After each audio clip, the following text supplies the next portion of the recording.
Donc mon entreprise existe depuis 1995, enfin je l'ai plutôt reprise en 1995, ça fait 21 ans que je la dirige. C'est une entreprise familiale que j'ai repris à mon père, qui lui-même avait pris la suite de son père. On a plusieurs secteurs d'activité. Le principal est la construction bois qui regroupe la charpente, la menuiserie, l'ossature bois. On fait aussi beaucoup d'escaliers et on a une activité menuiserie aluminium où on fabrique de la menuiserie aluminium. On pose cette menuiserie.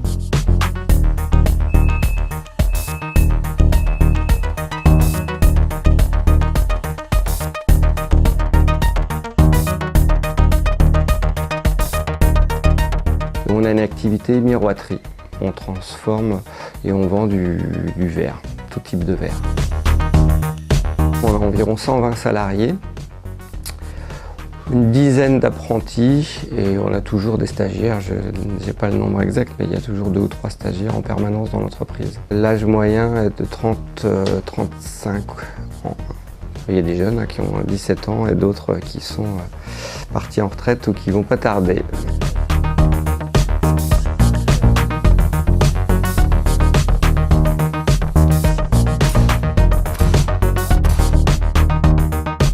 Je pense qu'il y a du travail dans ce métier, ouais.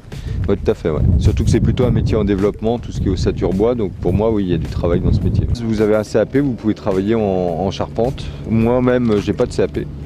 Moi, je me suis formé sur le tas.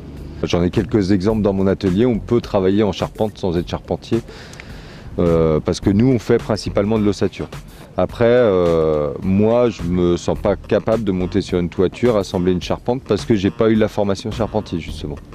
Mais je suis, disons, formé pour l'ossature.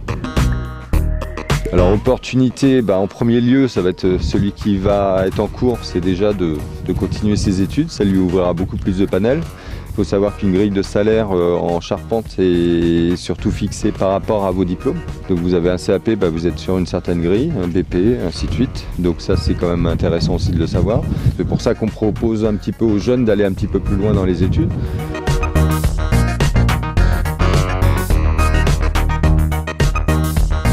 Il faut des aptitudes physiques pour exercer le métier de menuisier.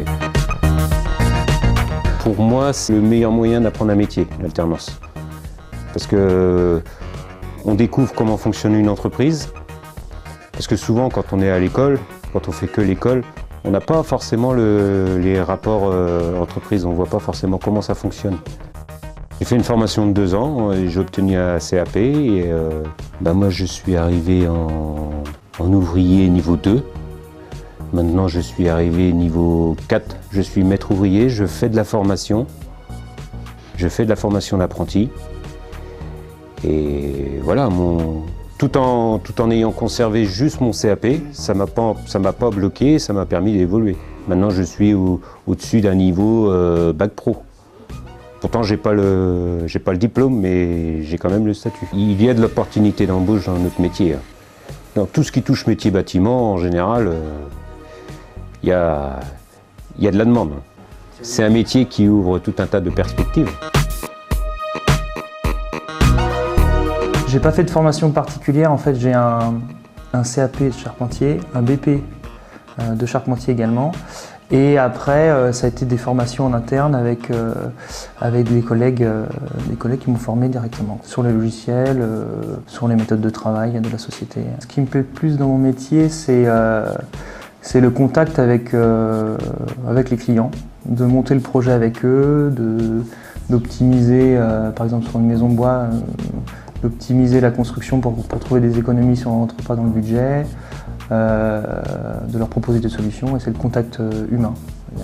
C'est un métier, on ne s'ennuie pas, on rencontre des gens différents, ça peut être des maires, des gens qui ont des petits moyens pour leur maison, comme des gens fortunés qui font une superbe maison au bord de la mer, ou alors des directeurs d'établissement. Donc c'est vraiment différent tous les jours, quoi.